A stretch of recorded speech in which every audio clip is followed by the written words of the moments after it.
they say it's not a very nice thing to start on the left foot when you wake up in the morning, so let's not start on the left foot. I'm very, very grateful to have you all here.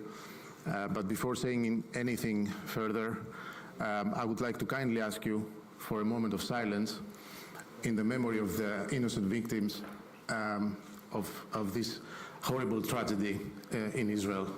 So please stand up to honor these people.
Thank you very much.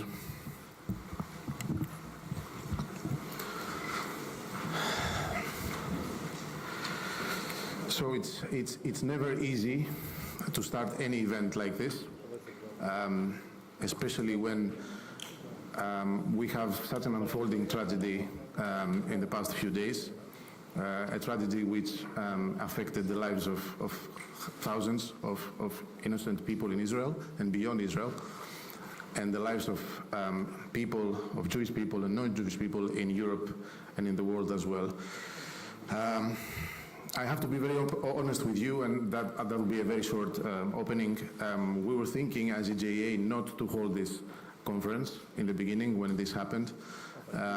We've decided to go forward because I believe that this is exactly the time where we should show that we are strong, we are resilient, and we are supporting our brothers and sisters. We are supporting our brothers and sisters in Israel and in the world. So one of the main reasons why we are all here, and I would like to thank you all from the bottom of my heart for coming, is this. It's a clear exhibition of solidarity, of resilience, of strength and support to all the people of Israel and beyond.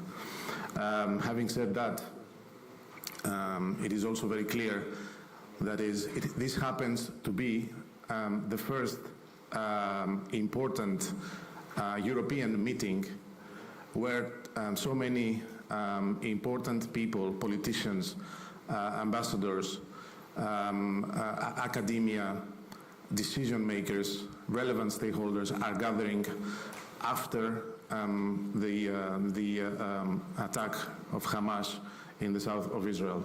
So let us use this opportunity to make something good out of it, to send all the positive messages we can send, and at the same time to try and make sure that European Jews will be continue to feel safe in Europe. That's apparently not a given.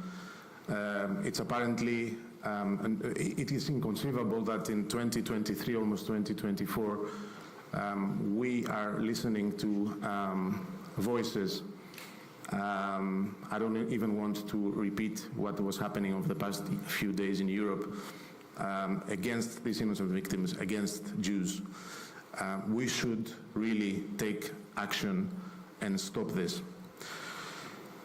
We also have decided to go along because this was scheduled to be a very important meeting for European politicians and decision makers alike, due to the fact that it is clear that there are things to be done.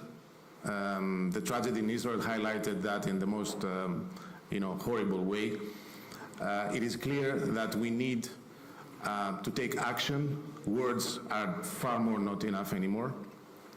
And it's clear that by gathering here we need to send the right messages, and I could not think of anybody better to do that except members of parliaments, except diplomats, except relevant stakeholders, decision makers from all over Europe. So I applaud you for having the time to join us here.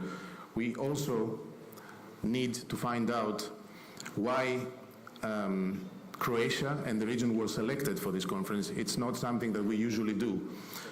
We usually organize this commemoration of Kristallnacht a month later, and in Poland most of the times.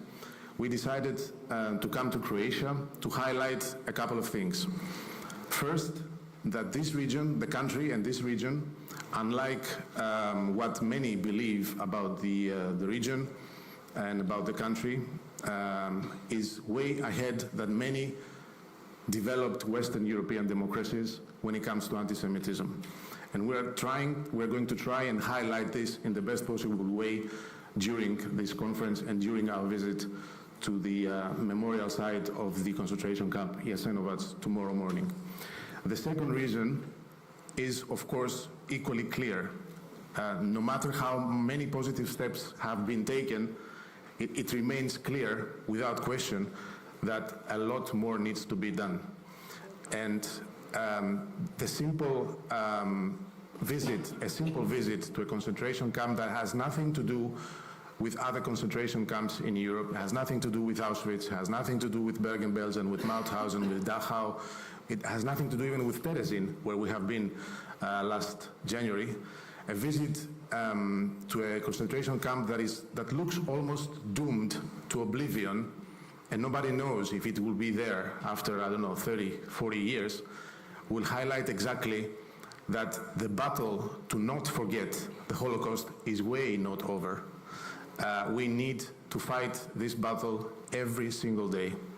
I'm hopeful that during this conference and during the visit you will be able to understand much more about the reasons why we chose Croatia to host this important event.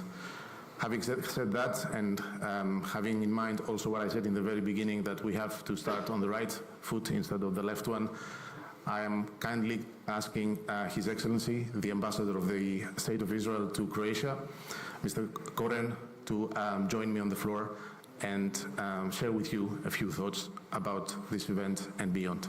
Mr. Ambassador, Your Excellency.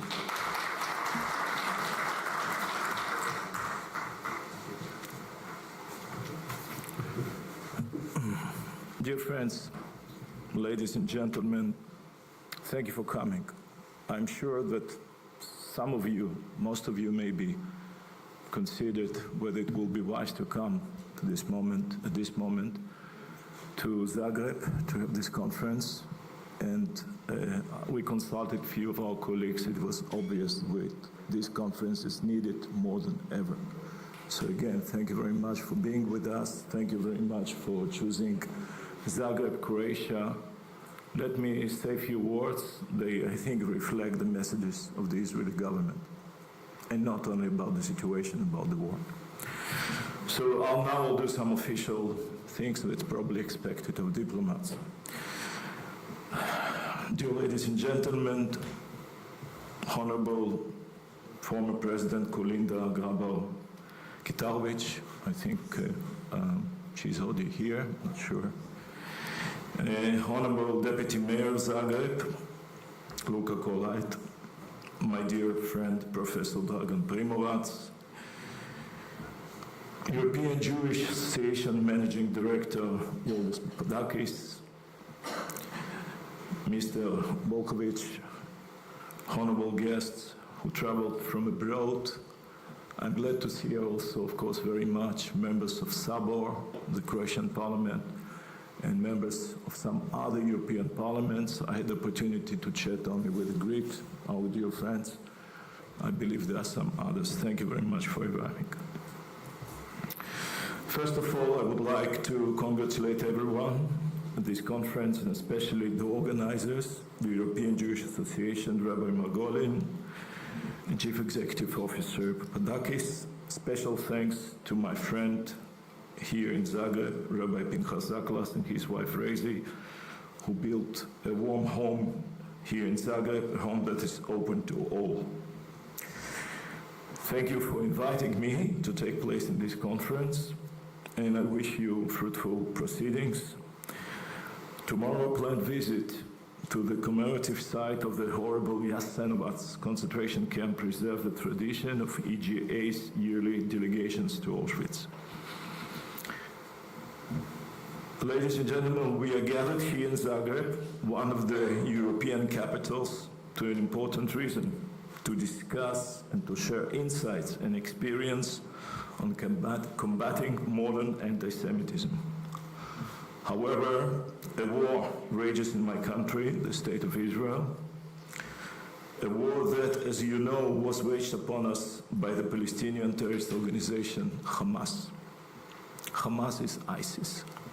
Should be. I'm seeing you were exposed to terrible pictures, horrific pictures of slain, butchered families. This war was initiated with the blessing of Iran, or to be more precise, its radical regime.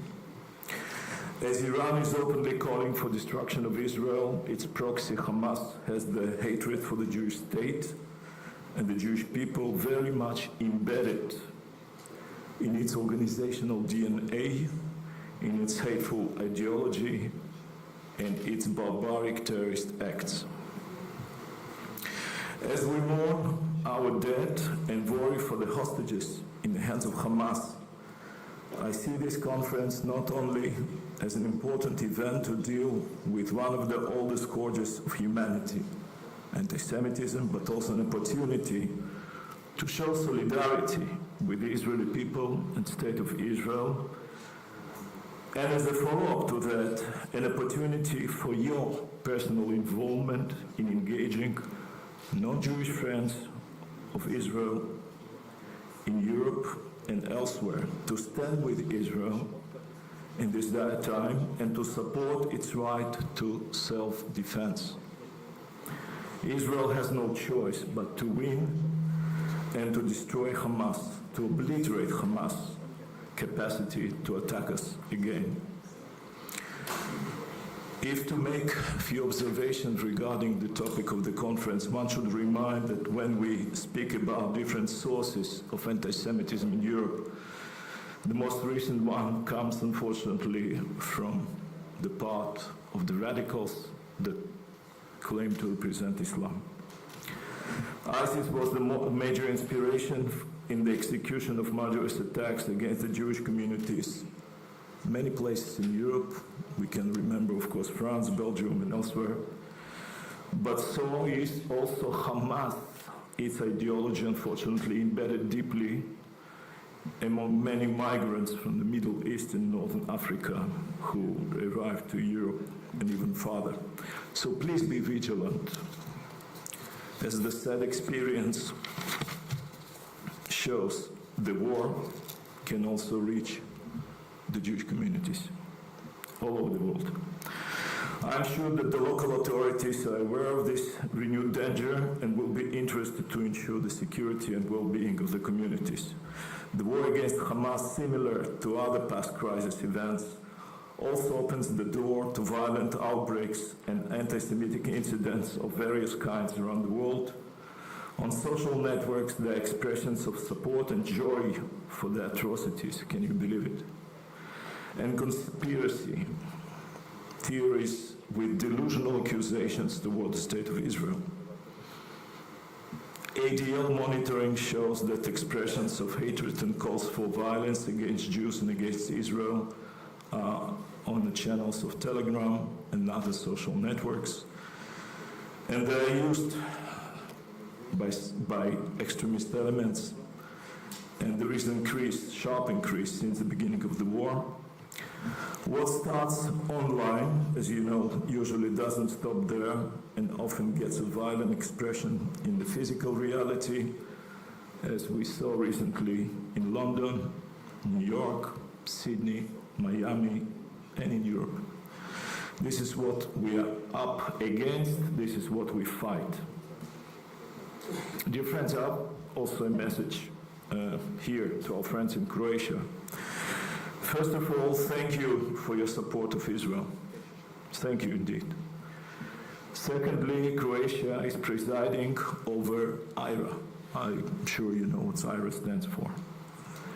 In this way, it is its role of Croatian presidency to promote the fight against anti-Semitism in all its forms, including the forgiving attitude towards anti-Zionism, which is denial of the right of the Jewish people to self-determination in their historical homeland. As we know, this approach also led to the appeasement and forgiveness towards Palestinian terrorism, and even to the justification of the so-called armed resistance, whose real goals are now clear to all us without any doubt.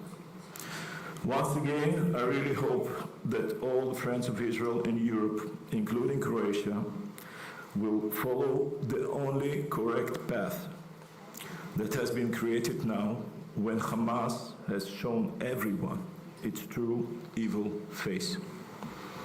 And finally, I'm certain that you are following not only the developing situation in Israel, but also statements made by Israeli leaders.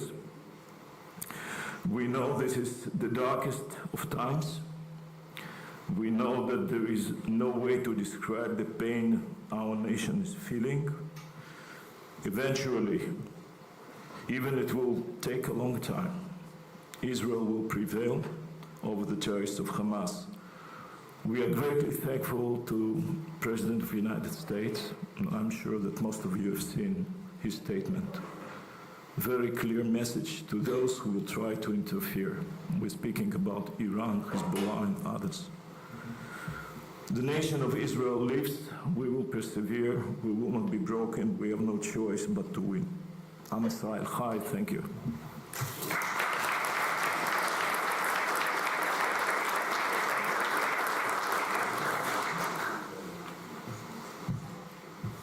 Thank you very much, Your Excellency. I mean, these words are actually touching the hearts of everyone, I think. And of course, we will have the pleasure to have you in the first panel, which is going to be dedicated in the actual situation in Israel. Without further ado, I would like to call on stage the Deputy Mayor of Zagreb, Mr. Luka Kolat. We are very happy to be in Zagreb. We are very happy that he is here.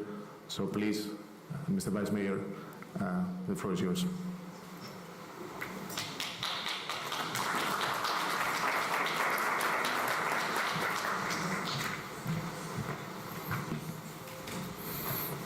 Thank you.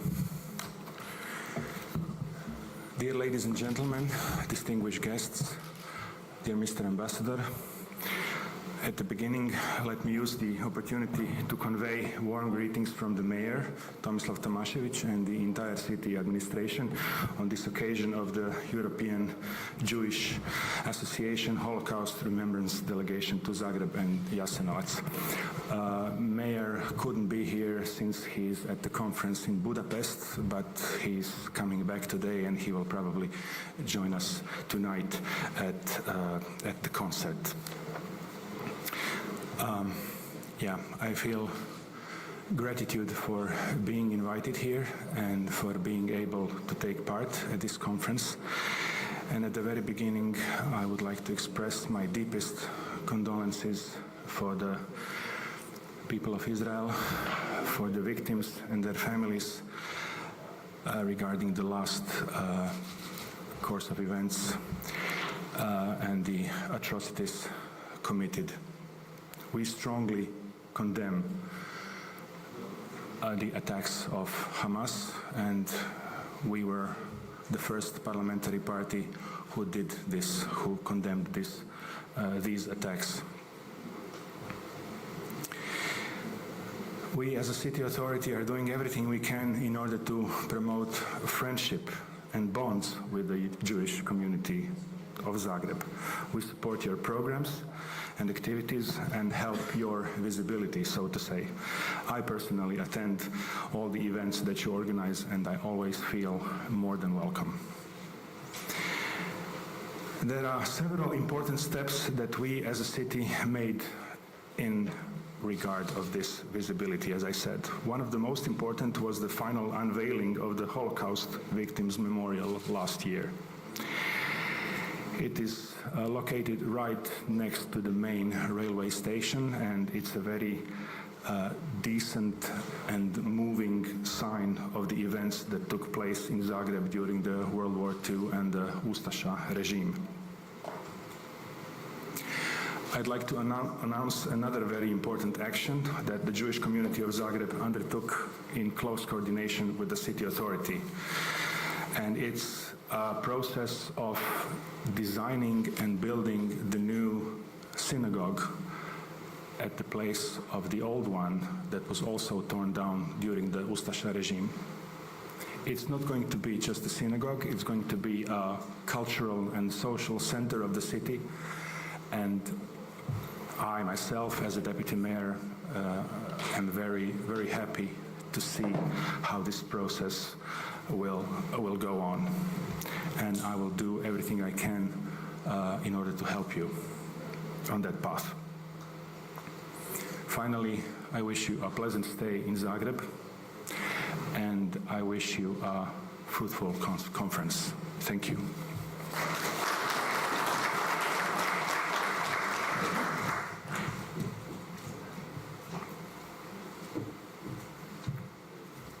Hvala vam lijepa. Ja bi ne mi mislili organizirati skup u Zagrebu bez vas. Meni osobno je grad Zagreb u srcu iz više razloga. Jedan od tih razloga je što upravo ste rekli za saradnju sa židovima, sa židovskom opštinom i židovskim zajednicama u Zagrebu i u Hrvatskoj, tako da mi je jako izuzetno drago što ste tu. Without further ado, I would like to call on the floor His Excellency Mr. Dragan Primorac, one of the main partners of this event, who has been a Minister of Education and Sport in Croatia. He's a leading figure in Croatian politics, in Croatian academia, in Croatian sports, in many aspects, and of course, partner of ours in this very important event. So, Dragan, please, if you would like to take the floor to share with us a couple of words.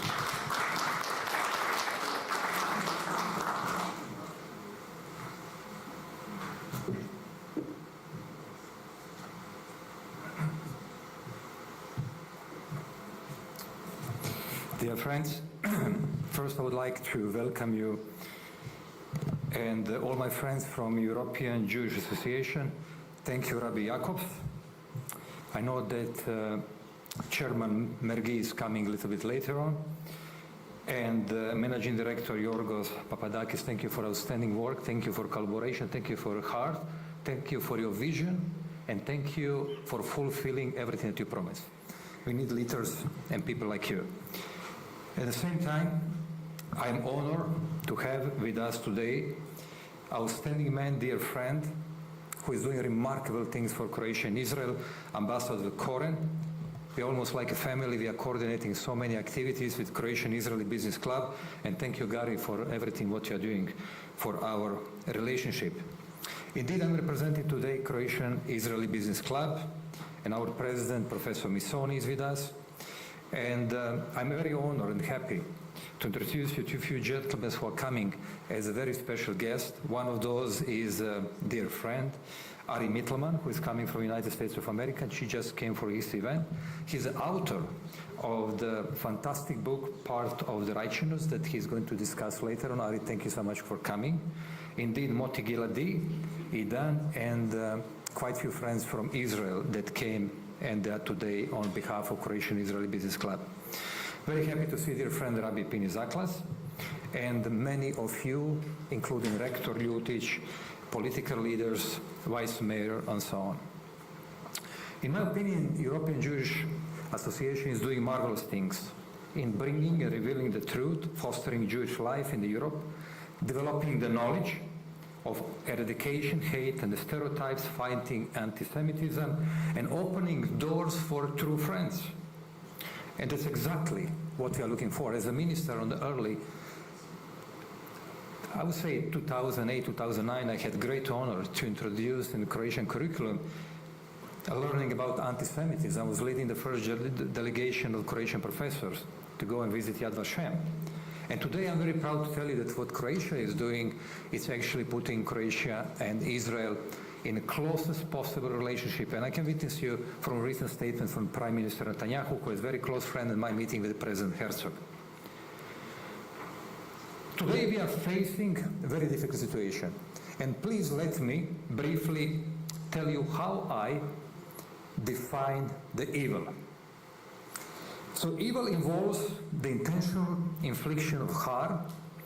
Evil inflicts the harm merely to the pleasure of doing so. The victims of evil are innocent, and the evil represent antithesis of the order. That's exactly what happened a few days ago in Israel.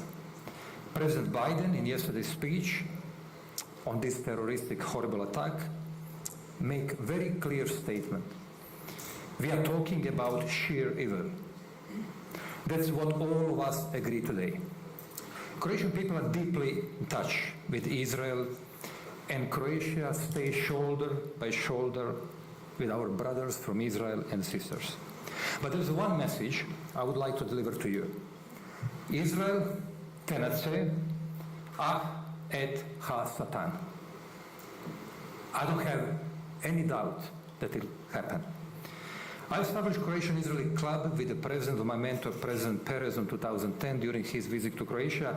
And it's remarkable things that are happening between our countries, our nation, on a different occasion.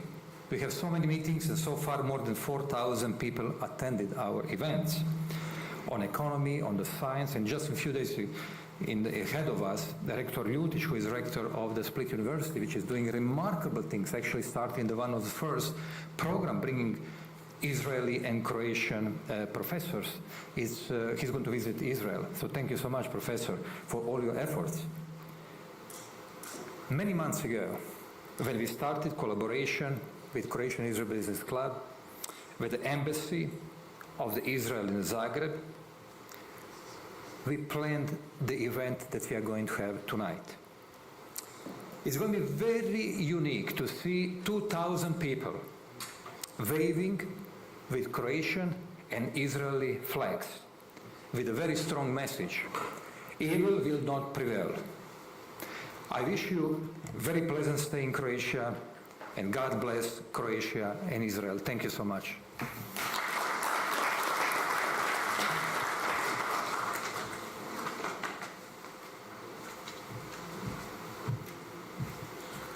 Hvala vam, Dragane. Dragi prijatelji, ako smijem reći. Vizija je bilo, mislim da je bilo zajednička. To organizirati, nažalost, nismo predvidjeli da ćemo se suočiti sa ovom užasom u Izraelu, ali meni je jako važno da već gradimo nešto. Mi kao EJA želimo biti više prisutni u Hrvatskoj i u regionu. I taj prvi skup je, mislim, prvi korak ostvariti tog plana i ostvariti našu misiju u regionu.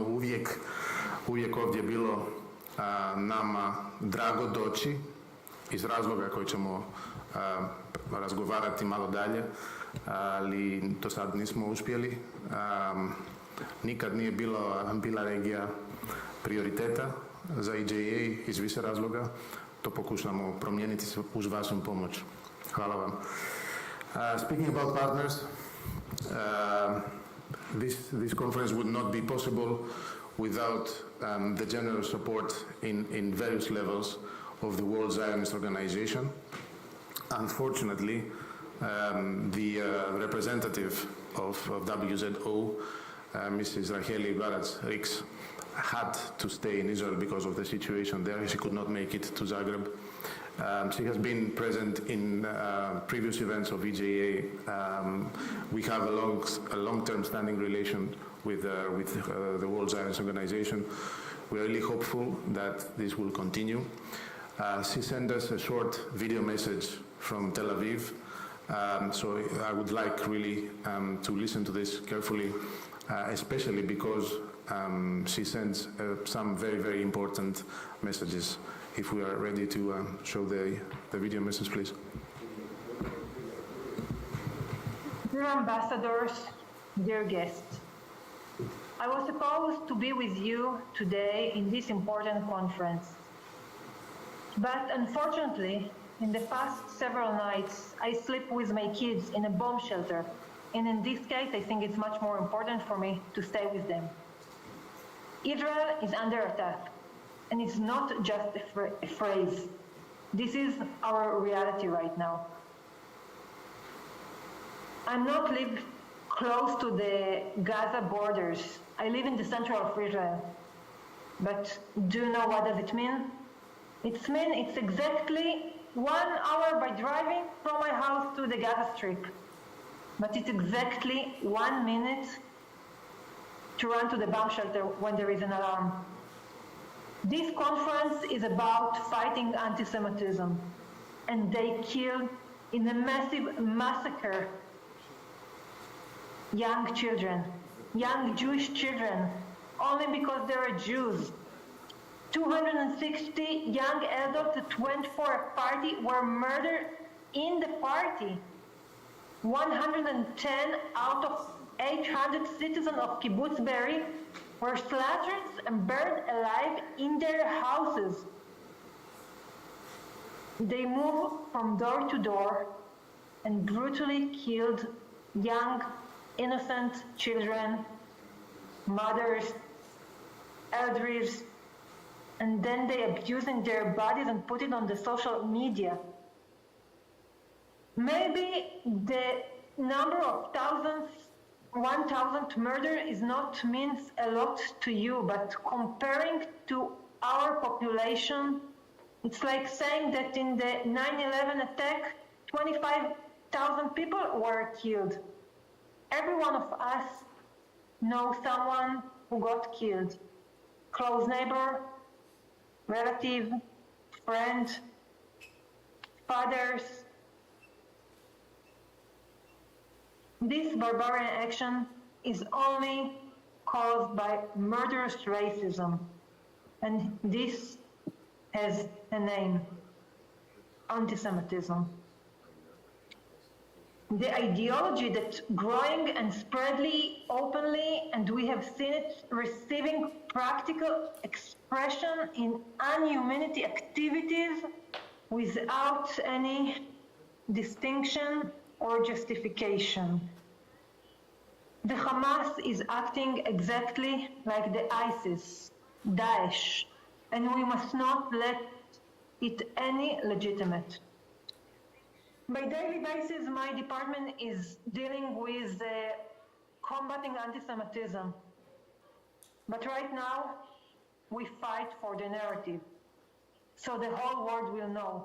We must not stay silent again. There is no political ideology and no struggle that can justify cold-blood murder of children in their mother's hands. The only motive here is anti-Semitism. Dear guests, again, I'm sorry I'm not with you, but I do need you by our side. So nobody will stay silent this time, because right now we fight for humanity.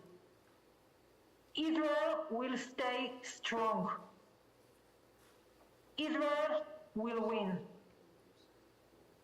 Thank you, and have a pleasant conference.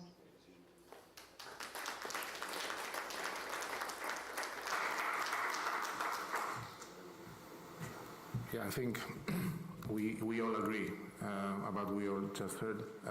There is no need for me to comment further, besides the fact that it's clear that we must stand in the side of Israel in this battle, because Israel is going to win, not just for Israel, but for the rest of all of us as well. Having said that, I promised that we're going to modify a little bit our program so that we have a discussion about the actual situation in Israel. I think it comes without saying that it's in the interest of everybody here. So we are practically going to have a discussion about this. I'm very happy actually that Ambassador Koren is going to stay with us a little while longer to participate in the discussions. I would like to call him again on the floor and take a seat here. I'm also extremely pleased to greet Her Excellency, the former President of Croatia, Mrs. Kolinda Grabar-Kitarovic, please, President.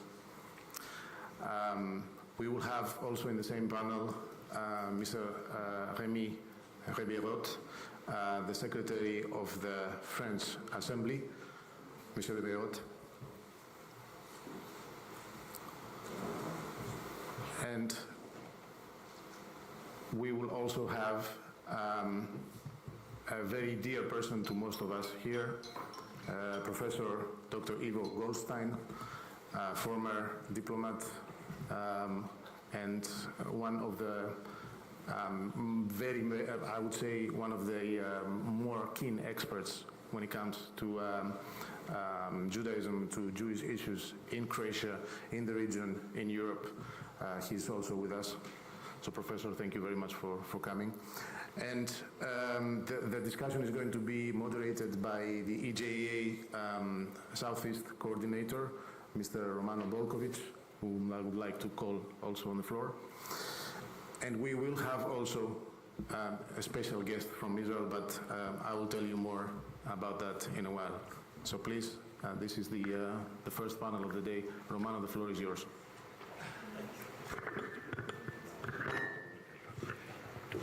Well, thank you very much, Yorgos. Good morning, and thank you for your participation on this conference. I will speak both Croatian and English. It depends. Gospođo predsjednice, Madam President, hvala lijepo što ste došli na današnju konferenciju i možda ne bi bilo zgorega da počnemo s jednim neobičajnim pitanjem. Vi ste često godinama u Ukrajini i alibi za napad na Ukrajinu je nevjerojatan pojam denacifikacije. Što uopće možemo misliti danas onda pod pojmovima antisemitizma i nacifikacije kada se oni ili nacizma kad se oni tako olako koriste? Možete govoriti ili na hrvatski ili na engleski. Može. Good morning, everyone. And first of all, let me apologize that I will not be here with you for the whole day because I have to travel to Mumbai today to the International Olympic session. So I have a short window this morning. And let me also begin by giving support to you, Mr. Ambassador, and the State of Israel, and express my utmost shock and the deepest condolences for the victims, all the victims of the attack of Hamas's attack on Israel, and of course, my condolences for all the civilian victims in this conflict.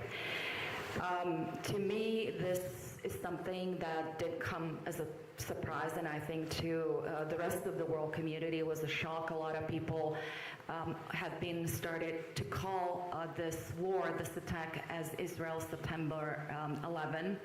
Nevertheless, when you look at the underlying situation, it does come as perhaps an existential move for the Hamas themselves, because in the recent months and years they have noted shifts in the geopolitical structure and the developments that have, I believe, threatened even not just their political prominence, but perhaps even their existence.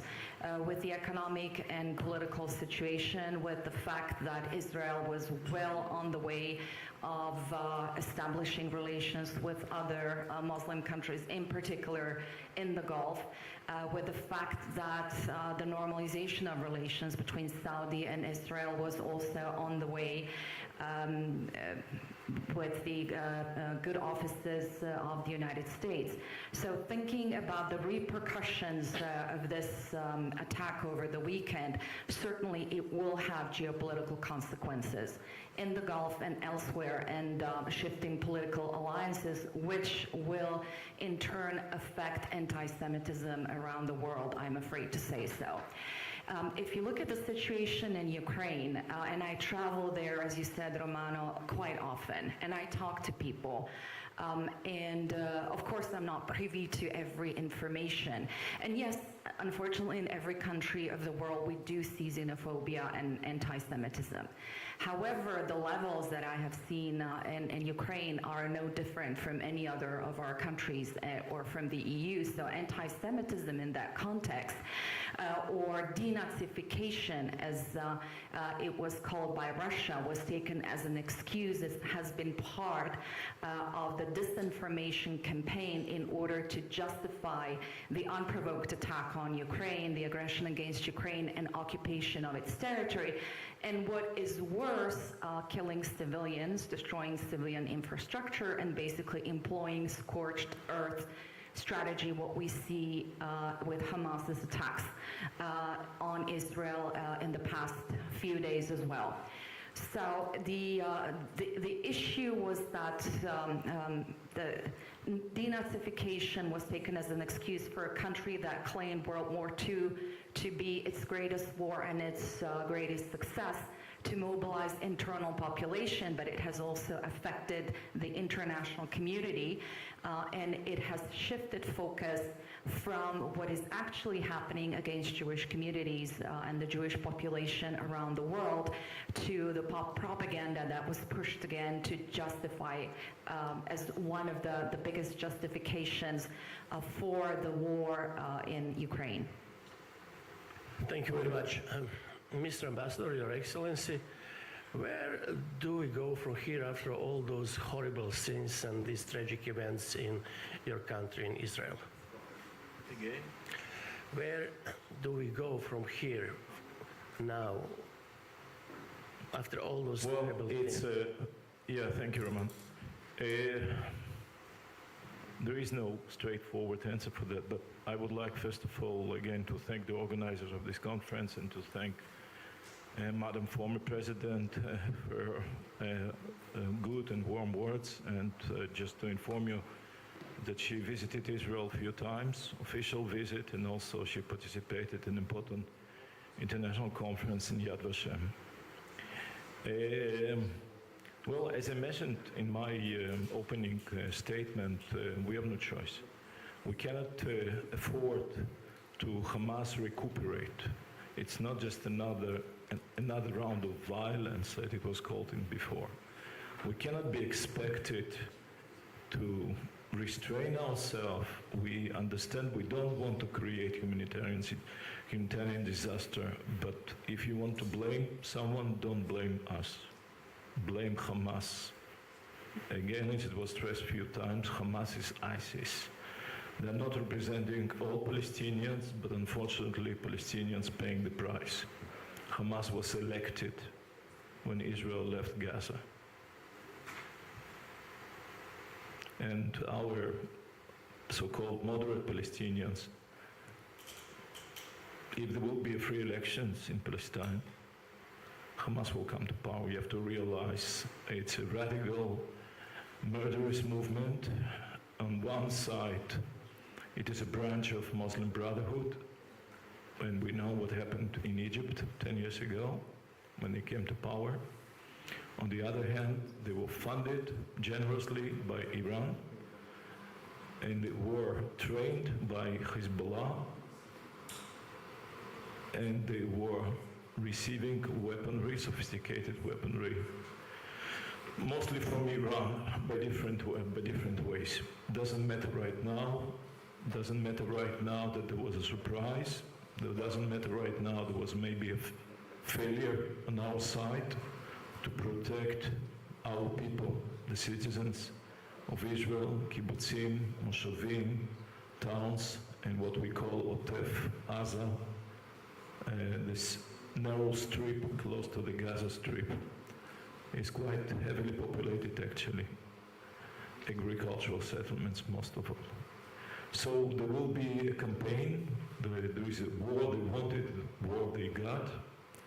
Right now there is a massive air campaign. We're targeting military targets as they defined by international humanitarian law. You should understand this. Any civilian target, the moment there are military activities, there is a weaponry, there is a command post, it becomes a legitimate military target. With all the complexities around it, I'm sure that our friends, NATO countries who fought the wars in Afghanistan, Iraq, other places, what Americans right now doing also great job against ISIS in Syria, they understand it perfectly well. So we will need a support also on this level, because Israel will be criticized not only by friends of Hamas, but also, unfortunately, in international organizations. They have automatic majority. Always Israel is at the crosshairs. Always Israel will be criticized. Always we will be expected to stop. And if we'll stop, what good will come out of it? This time, we should finish the job. Thank you very much. For Deputy Remy Reberot, excuse my French, Secretary of National Assembly of France, I have a question of my good friend Alex Benjamin from European Jewish Association. So good that I must ask you. Well, Deputy Reberot, we have some disgusting pro-Palestinian protests across Europe. We saw that, and there is also an increase in security at synagogues and Jewish buildings in France. Can I ask you, how is the Jews that get taxed so barbarically are required even greater protection? Is there something serious wrong here? Thank you. No. Dear friend, my English is very, very, very bad. I prefer speech French. Thank you, Yoram.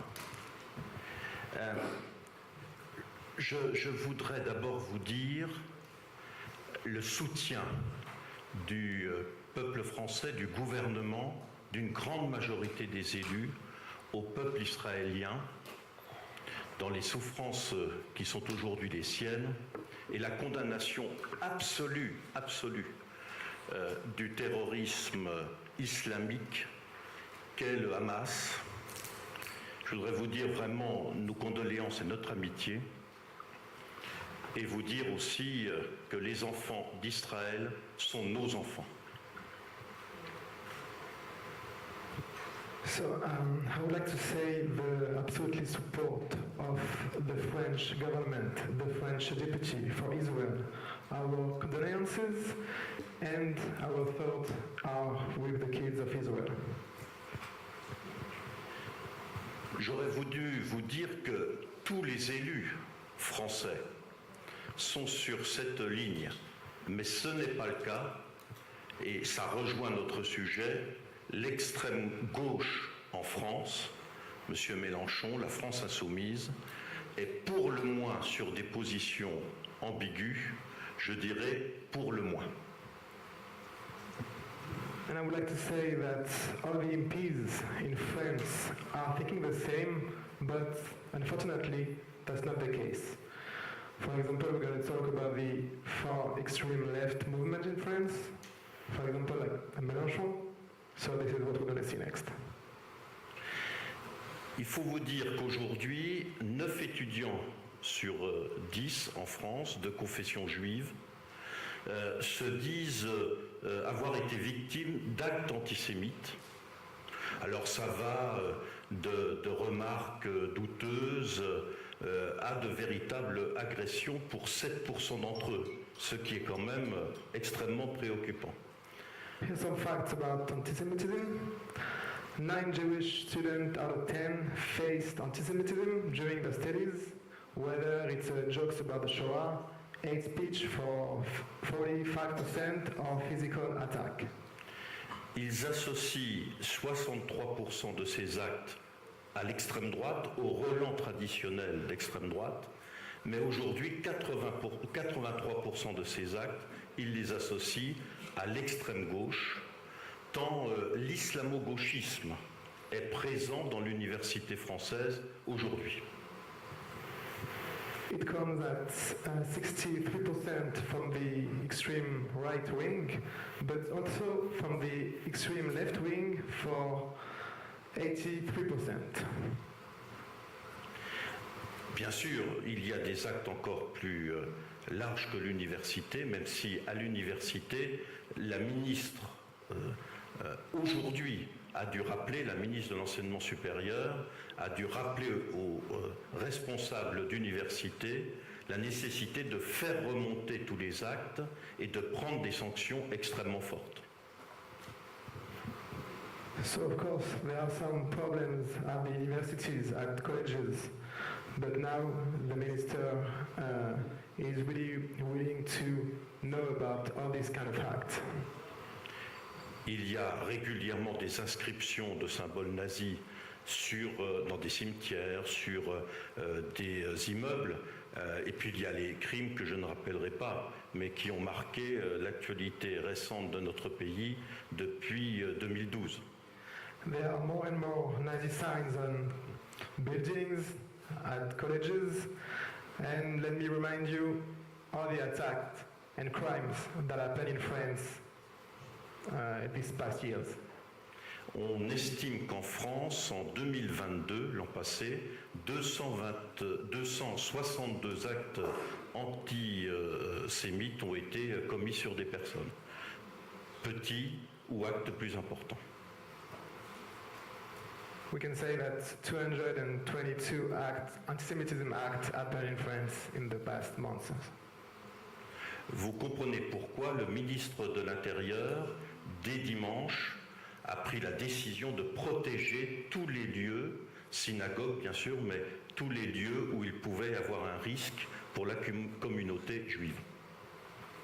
You understand now why the Interior Minister takes some measures to protect synagogues and every Jewish establishment. En fait, tout se passe comme si deux antisémitismes aujourd'hui s'additionnaient en France. It's like we have two different kinds of anti-Semitism together in France. Une forme, j'allais dire, hélas, traditionnelle, celle de l'extrême droite. Aujourd'hui, l'extrême droite française a une stratégie de masque, a une stratégie de respectabilité. Mais en réalité, je crains qu'elle n'ait pas fondamentalement changé. Of course, the traditional one is the right extreme, like the extreme right wing, but you have to know that they didn't change in France. It's like they are wearing a mask, but even if the name change, their ideas don't change. Un sociologue français dit que l'extrême droite a mis son antisémitisme au niveau infrapolitique. Wow, okay. So it's like their anti-Semitism is under their political ideas, like they are hiding it. D'abord parce que cet antisémitisme est très présent chez les sympathisants et chez les électeurs du Front National, devenu Rassemblement National. Because this anti-Semitism is very present for all the members of the old Front National, now RN, so Rassemblement National. Et 50 candidats aux dernières législatives avaient fait preuve par le passé de comportements antisémites, dont M. Bruno Gollnisch. And 50 candidates from this party had and showed their anti-Semitism faces, like Mr. Gollnisch. Deux députés élus sont des très proches de Nick Griffin, et l'un a même tenu une librairie négationniste. Some of them are really close to Mr. Griffin, and one of them even had an anti-Semitism library with like books about anti-Semitism. Et une de nos collègues parle de génocide anti-français pour porter son combat contre l'avortement ou pour lutter, dit-elle, contre le grand remplacement et le complot sioniste international. Some of them are spreading ideas about international conspiracy with Israel in this whole conspiracy, of course. Sans parler de leur fréquentation de personnes qui ont un relent antisioniste et antisémite fort, messieurs Chatillon, Soral ou Delcroix. And they are very close to very anti-Semite person like Soral, for example. Mais il y a une forme plus récente, c'est celle du sionisme, de l'antisionisme et de l'antisémitisme d'extrême gauche. But there is a new form now, and it comes from the left wing, extreme left wing. J'allais dire son prétexte, c'est le conflit israélo-palestinien. Sa réalité, c'est une plus forte communauté musulmane et un vote communautariste qui essaye de capter fortement M. Mélenchon et l'extrême gauche française. They are using the Israeli conflict to get some votes from the Muslim community in France. Et leurs arguments, la communauté juive est unie, elle est riche, elle a du pouvoir dans les médias et dans la finance, bref, elle est capitaliste et donc il faut la combattre. So they use the hate of Israel to say that Jews equal money, equal finance, equal capitalism. And these ideas are spreading. Et 2 députés de la France Insoumise ont invité M. Corbyn à leur débat au moment des élections. Ça montre bien que ces thèses-là avancent au niveau de l'extrême gauche française, ce qui est très inquiétant. And 2 deputies invited Mr. Corbyn, and it shows that this kind of idea are spreading each day.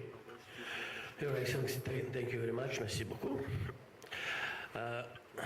Gospodine profesore, dogovorili smo da ćemo razgovarati na hrvatskom i će vama i meni to na engleskom. Well, okay, I will start with one quote by Faulkner. Faulkner said that past is not dead. Past is even not past. But in this past of Croatia, we have bright moments as well, isn't it? Okay, then I will speak English. Thank you very much for your invitation. I'm really proud and happy to be with you. First of all, I have to say something. When Romano and me were speaking about my participation a few weeks ago, well, these horrible things which started on Saturday didn't start. So I have to say 2 or 3 sentences about the war which is ongoing. I'm telling always my students that there is no text without context. And this text is how to understand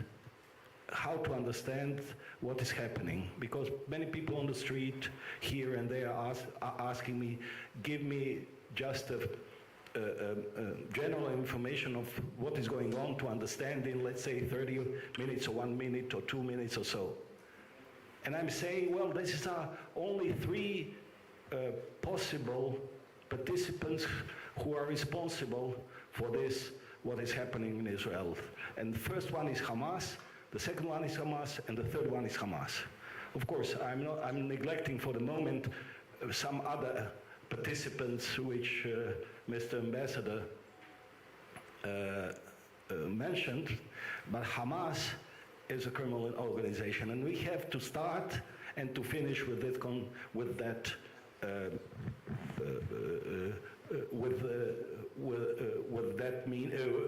with that information.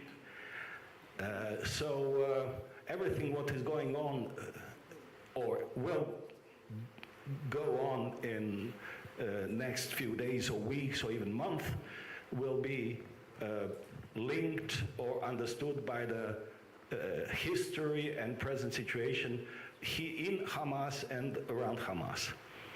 Going back to what Mano was saying about Croatian history and the Jews and Jewish history in Croatia, last year I published a book on anti-Semitism in Croatia.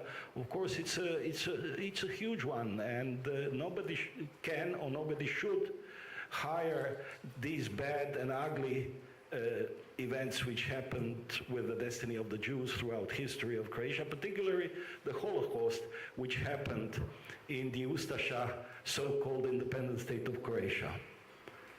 Nevertheless, there are bright moments, and one of the best examples for giving you that, presenting you that far part of history is, of course, the partisans and the Jews.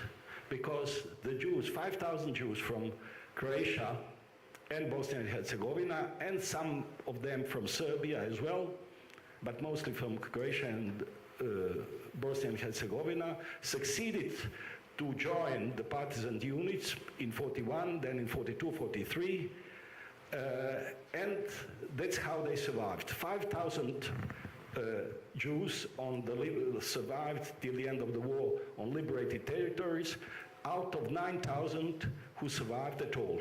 39,000 Jews were living on the Croatian soil in Croatia and Bosnia and Herzegovina. Before the war, 9,000 survived, 5,000 due to the partisans. And the history of my family is one of which I can present you this is first-hand experience. My grandfather was killed. My grandmother took two sons, my father and my uncle, 13 and 9, at the beginning of 42 to the liberated territory, or to one of the partisan units. That was Primorsko-Goranski Obred, in which grandfather, as I am informed, grandfather and grandmother of Mrs. Grabar-Kitarović were already fighting. So my father, he was less than 14 years old, joined the fighting unit, and he was fighting. He was not the victim of the Holocaust. He was directly opposing the enemy, taking the rifle, and he was not afraid. He got the Medal of Bravery, one of the biggest during the Second World War, which was given to the partisans.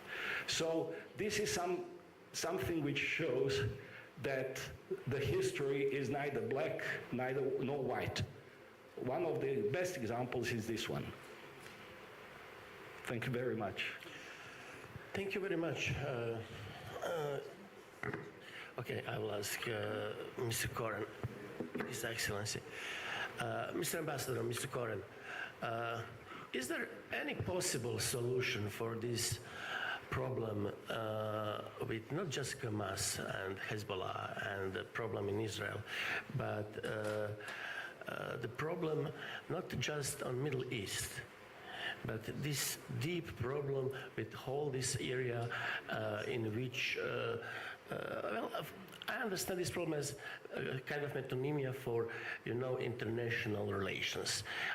Is there any possible universum in which we can imagine the answer on this big problem? Because, when you start to think, about, you mentioned all those conspiracy theories, participation or maybe motive of Russia, motive of Iran, and so on and so on. We can never stop, to build all those conspiracy theories, and there will be no answer. What is your answer? Okay. Again, there are no simple solutions, and if you're trying to look what happened in second half of 20th century, in beginning of this century, with major powers try to resolve issues starting from Vietnam to Afghanistan, you know, they didn't resolve them. So unfortunately, there are complicated conflicts, complex conflicts, which is really hard to find simple solutions. One of the reasons is, of course, when you look on our neighborhood, Middle East, and you look on level of development and challenges, internal challenges, with nothing to do with the state of Israel. Poverty, climate change, a lot of young people without any future, employment. Well, you in Europe feel it with migrants coming to your shores. So not everything connected to Israel, not everything Israel is capable to resolve. But as Israeli national anthem, Hatikva, hope. So there is a lot of hope in our people. And Dragan is not here, Primorac, right now, but he was a good friend of Shimon Peres, and Shimon Peres was a great visionary who was convinced that the future probably will be a future of cooperation of great Middle East, where all sides can benefit. Maybe some people think it's naive, maybe it was too premature. Indeed, it was too premature, because later, as you know, Arab Spring came, but it was also a reflection of internal problems which exist in the Middle East, nothing to do with Israeli-Palestinian conflict. And then recently, very recently, and I'll basically touch only this point shortly, another idea came, which we are trying to realize, and someone else trying to block this idea, and I'm speaking about Abrahamic Accords.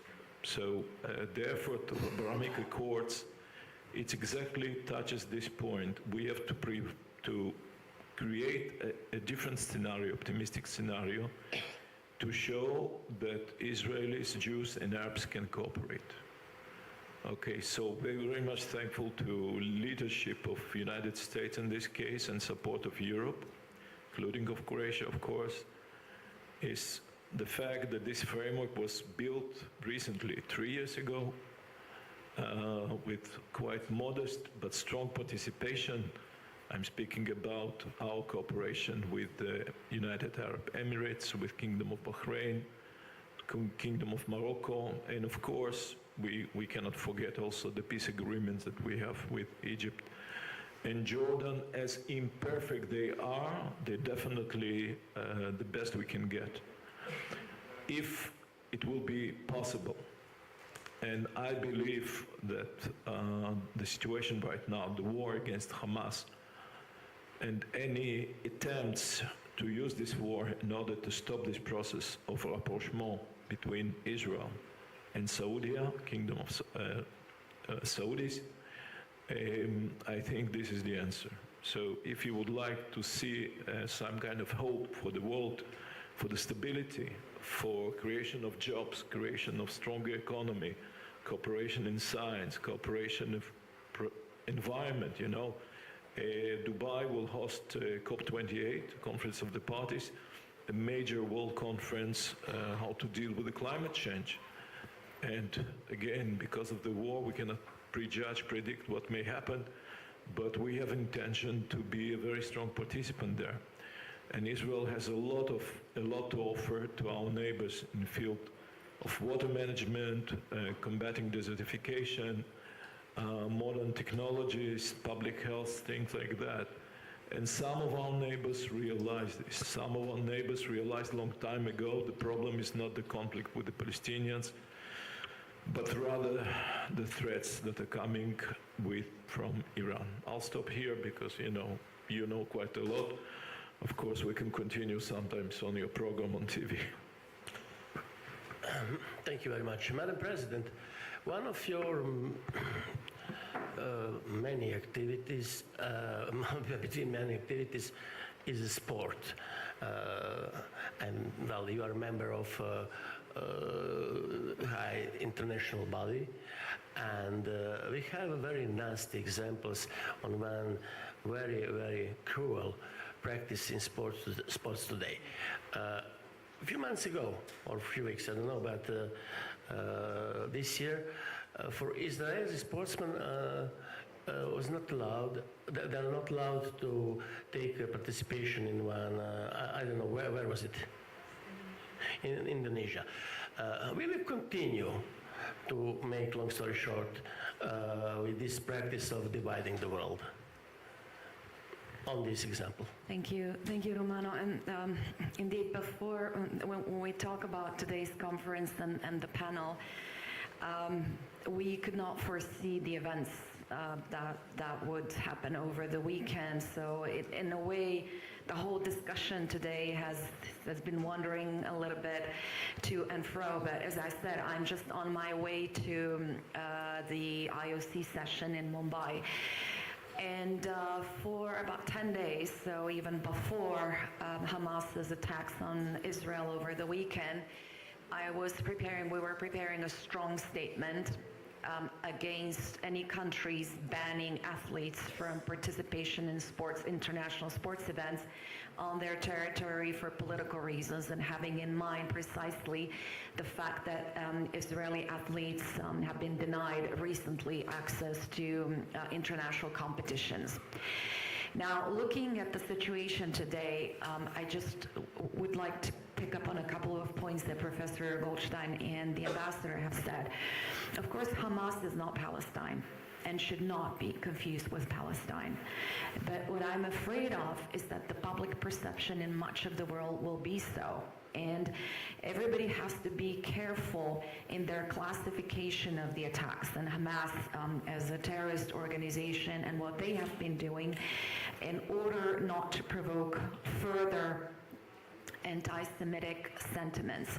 What we have seen in the past few days as well, demonstrations in front of Israeli embassies around the world, of some young Arabs and others. Some of them perhaps feel confused. Others definitely have been manipulated and instructed to use the current situation to provoke a further anti-Semitic feelings and to prevent from what we have been seeing and what I touched upon in my opening remarks and what the ambassador has talked about a little bit further, and that was the path, the Abraham Accords and everything else, all the steps that were being taken in order to normalize as much as possible the relationship between Muslim, primarily Arab states and Israel, apart from Iran.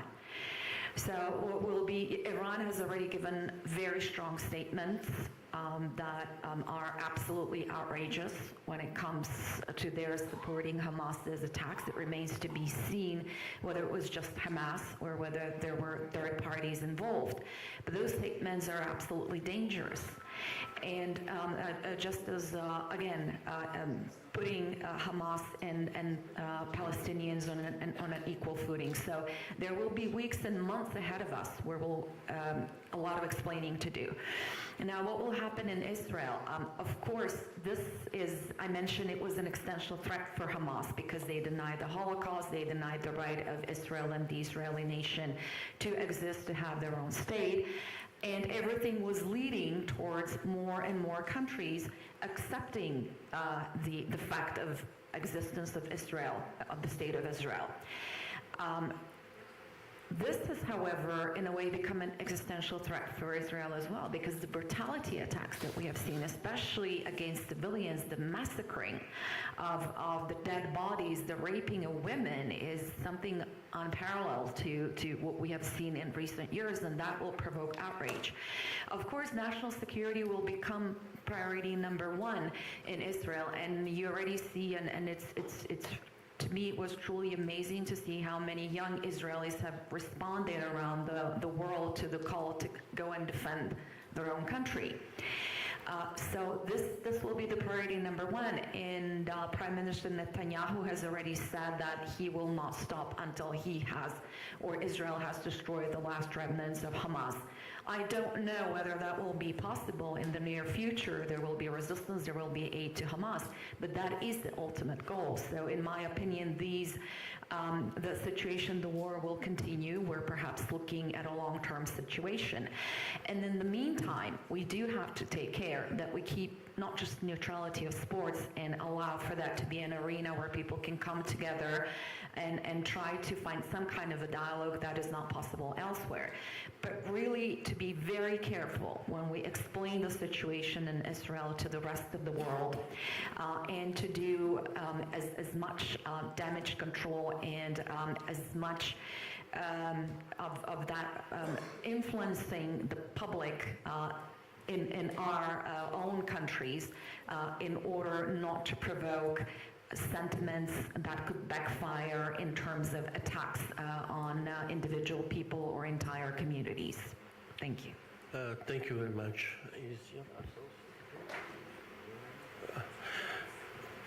Please. Just a second. Thank you very much. Well, after this horrible attack and tragedy in Israel, we are talking about pure evil, radical evil, and we use all those good syntagmas which are in common in our language since Hannah Arendt and so on. But I will use one quite different description. This attack on 3,000 or 1,000, 2,000, doesn't matter, young people who got a party is attack, and this rapes of women and so on, is attack on humanity. And at the same time, it is attack on the basic core, old good values of Western world. This is not just attack on Israel. And how will we start to understand that defending of Israel, we are defending all those basic values of a human being, of humanity?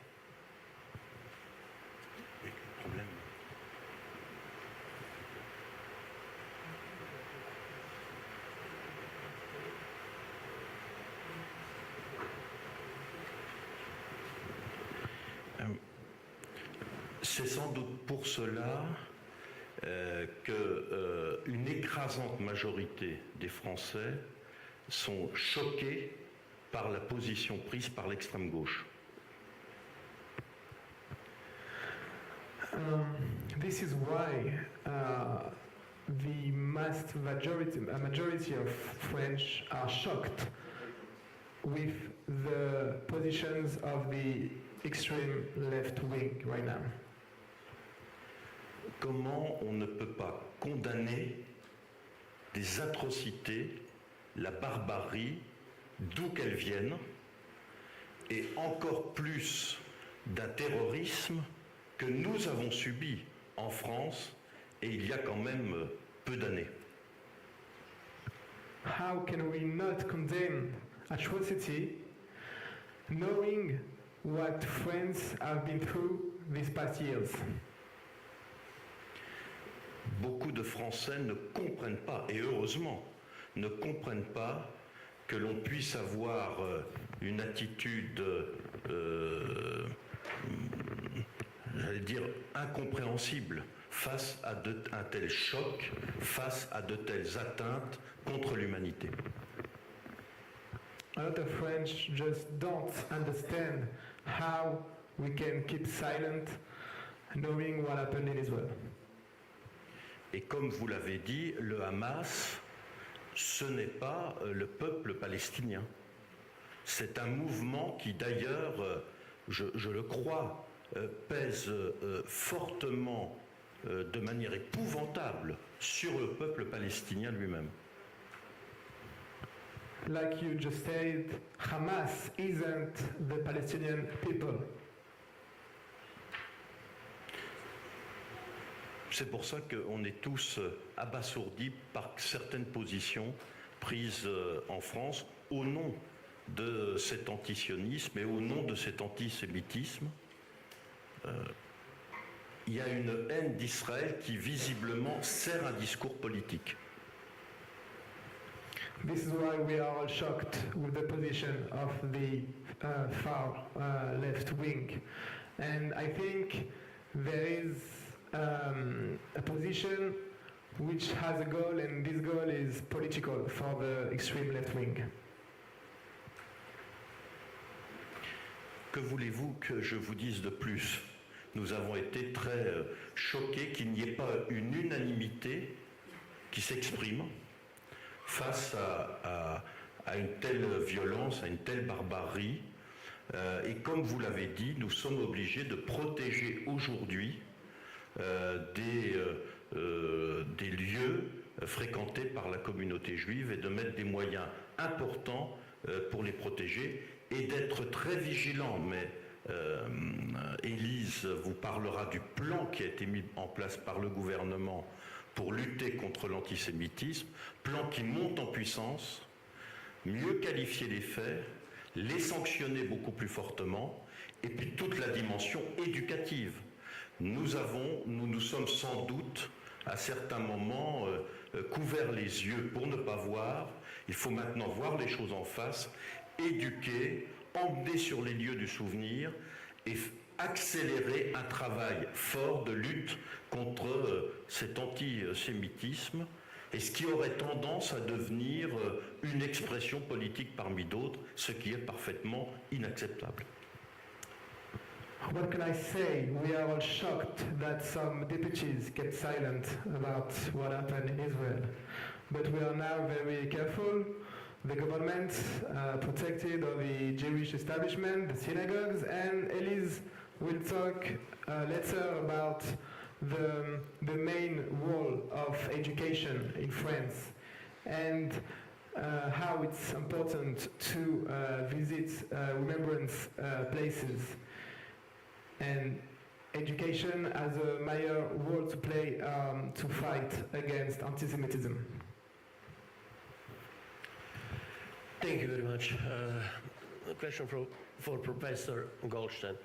I mentioned some stereotypes in language, but there's also in everyday communication.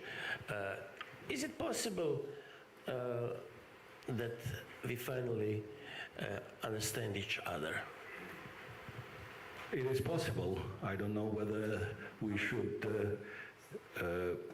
think that it will happen. Before, when I was younger, I was an optimist. I'm not a bad pessimist for the moment, but let's say that I'm a cautious optimist at this moment. Mr. Ambassador spoke about possible reconciliation on the Middle East with Israeli neighbors, and I hope that this will become truth. Definitely, we have to speak about not only, you said, stereotypes. We have to speak about tolerance. We have to speak about cooperation, about coexistence, about compassion. More than ever, we have to say never more. Well, sometimes people are telling me, well, you are saying this for years and for decades, never more. Plus que jamais. Yeah. So, but at the end, what can we do instead of saying that? And this is a very mighty weapon. If we don't say it, then everything is on the floor and everything can happen. So we are pointing out that we are still here trying to understand each other, encouraging each other, the different, those who are others and who are different. In Croatian we would say drugi, drugačiji. So throughout these weeks when we confronted with the migrant crisis for once, not for the first time, here in Croatia. There are some voices from this and that side, and I'm insisting on understanding the horrible situation in which 95 or maybe 99% of the migrants who are trying to reach Croatia or reach some other countries in Central and Western Europe, in what horrible situation they are. And I try to understand them, of course, and I'm trying to tell the people around me to understand those people who are in a need to do that, to come all the way from Afghanistan or Pakistan or Nepal to come here and to try to find a job. And they find it. Of course, there are many people here in Croatia who do accept them as normal human beings. On one hand. On the other hand, I do not understand some news and some people in the camps somewhere in Greece who were cheering in the refugee camps, cheering the attacks of Hamas on Saturday. That's what we were informed yesterday or the day before yesterday. So we have to fight for the better world. Maybe it's futile. I don't think it's futile, no. Maybe somebody thinks that it's futile. It's not. It's not. So this conference, what it is about in this conference, to understand each other. And you came here from Brussels to understand Zagreb and Croatia. Thank you very much for that. Well, I think that it could be a final message. This may be utopian, but optimism. Thank you very much, Your Excellence, Mr. Koren. Madam President, thank you very much. Thank you very much for your participation also. And, well, once again, thank you for this message. Thank you for your patience, everyone, and I think that Jorgos will have a word.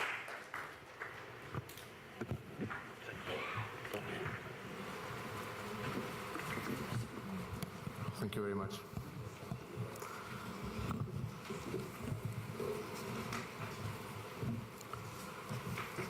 Thank you. Yes.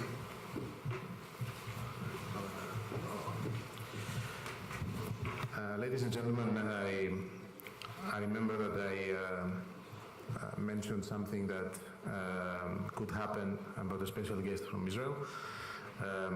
We were trying to get the Minister of Diaspora with us through a video link. It's not so easy. We're going to keep on trying to have him with us at some point before the end of the conference. Not only because of the current situation in Israel, it's not that easy, but due to the fact also that he voluntarily went as a reservist to IDF, to the Israeli Defense Forces. So that's a different world there, different obligation, so it's not as simple as it could have been. Nevertheless, I think this was a very educative panel, giving us a quite thorough picture of the current situation, and I'm really thankful for the ambassador for doing so.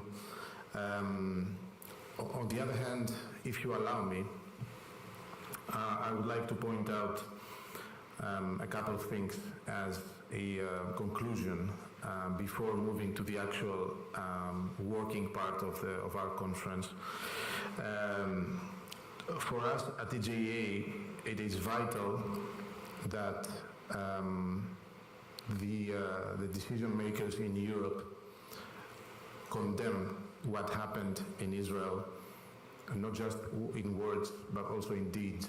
And having said that, we have been witnessing a quite, I would say, unfortunate situation with EU officials announcing that the funding to the Palestine Authority stops, and then a few hours later a corrective statement by the Commission saying that, yeah, but it's not quite stopping, we might need to get a consensus from the member states and so on and so forth. For us, it's very important that Europe shows a very strong and united voice we realize, of course, that among 27 member states, there will always be different voices. It's not always easy to have a united voice. It's not always easy to hear the European Commission President speak like the US President spoke when he expressed his unconditional support to Israel during this ordeal. On the other hand, honestly, and since we're having here various members of national parliaments, I think they should all go home considering what could be done in order to convince the national governments that in such cases there has to be a unanimous voice of Europe. Otherwise, the game will be lost. And I'm saying this because you will hear during the conference, and I mentioned it in my opening remarks, that the number of Jews in Europe, especially in the 27 member states, is either stagnating or falling. This is a clear indication that Jews in Europe do not feel safe. And it's one thing to speak about anti-Semitism, combating anti-Semitism, fostering Jewish life. Everything is great. And we applaud every initiative of the European Commission towards that direction. But what do we really do when the alarm rings, when necessity strikes? And the answer is unfortunately quite disappointing, because now the alarm rang very loudly. Bombs and terrorists, rockets and terrorists hit Israel, and we still could not find out what was the official stance of the European Union regarding the funding of the Palestine Authority. So this is just an example, but it's, I think, highly indicative of the situation we are in. It's not enough to, let's say, implement some actions. It's not enough to ask member states to provide national plans in combating anti-Semitism. It's not enough to ask us as a European Jewish Association, because they do ask us, and I have to acknowledge that the Commission is asking organizations like ours about our opinion, and we of course go to our affiliated organization and we get their opinion, and we're trying to convey that to Brussels. But this is all not enough when we come together and we cannot have a clear voice against this horror that happened, and it's still happening in Israel. So I would really like, after the end of the conference, to hear a strong commitment, especially from our dear members of national parliaments here in Zagreb, about what we are going to do to tackle this. It's not only about anti-Semitism. Europe needs a united voice about other issues as well. But now we had the opportunity to show that unity, and we failed. And it's a pity. And then we are wondering why Jews do not feel safe in Europe. Because apparently, when you hear anti-demonstrations and slogans like send Jews back to the gas chambers, and nobody is punished about that, it's clear that something needs to be done.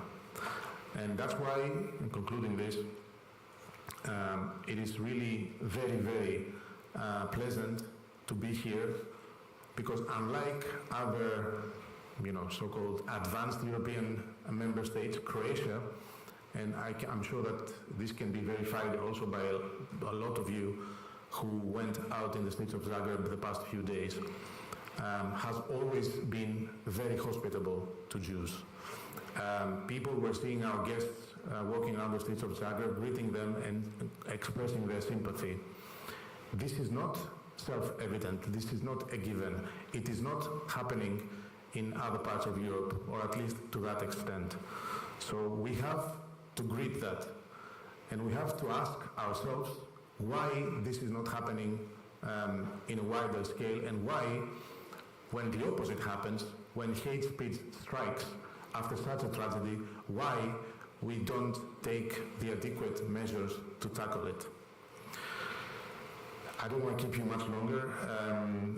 This would conclude the special part of the conference about the actual situation in Israel. I would kindly offer you a very quick coffee break so that we can move with the rest of the program, starting from a very, very interesting panel discussion based on the findings of a survey by our partners about anti-Semitism in this particular part of Europe.